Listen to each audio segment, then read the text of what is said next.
Votre enfant a-t-il déjà présenté ou présente-t-il ces types de lésions sur la peau associées à une démangeaison très importante et très gênante? Il s'agit probablement d'un prurigo strophilus ou encore prurigo saisonnier ou encore plaie saisonnière. C'est une maladie de la peau qui est caractérisée par l'apparition de boutons sur la peau très démangaisantes et qui apparaissent préférentiellement au niveau des parties découvertes du corps, telles que les bras, les avant-bras, les mains, les jambes, les pieds, et qui apparaissent également le plus souvent en saison hivernale. Cette maladie est fréquente entre l'âge de 2 à 7 ou 2 à 10 ans. Qu'est-ce qui cause le prurigo? De base, il faut retenir que le prurigo est dû à une hypersensibilité, c'est-à-dire une hyperréaction de la personne.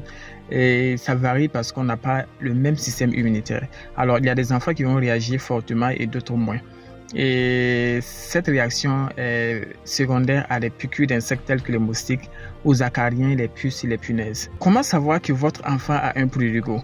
Comme je l'ai dit, c'est une maladie qui est caractérisée par l'apparition de boutons sur la peau. Donc, premièrement, nous avons l'apparition des boutons qui sont très démangaisantes. L'enfant a une envie très importante de se gratter et on peut parfois avoir des plaies qui sont dues au grattage répété parce que les ongles peuvent entraîner des ouvertures cutanées ou entraîner l'éclatement de ces lésions.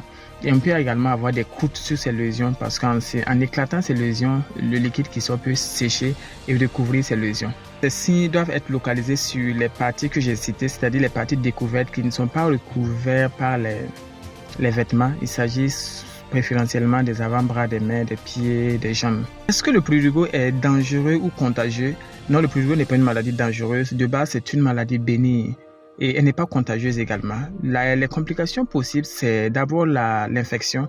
Parce qu'à force de se gratter, les ongles peuvent entraîner l'éclatement des lésions et donc entraîner des ouvertures cutanées. Et les bactéries qui sont sur la peau peuvent coloniser ces ouvertures cutanées et entraîner des infections. Et on a également des taches qui peuvent rester type dû à une mauvaise cicatrisation de ces lésions. Le traitement du prurigo, c'est la partie la plus importante de cette vidéo, c'est l'intérêt même de cette vidéo. Et en fait, le traitement, il est préventif et également symptomatique.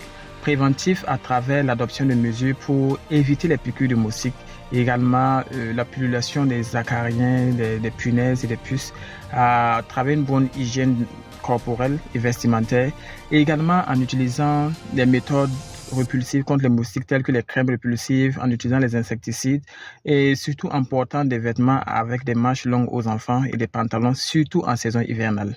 Le traitement symptomatique consiste à l'administration d'antihistaminiques pour lutter contre l'envie de se gratter, contre les démangeaisons, et également appliquer des dermocorticoïdes pour son action anti-inflammatoire.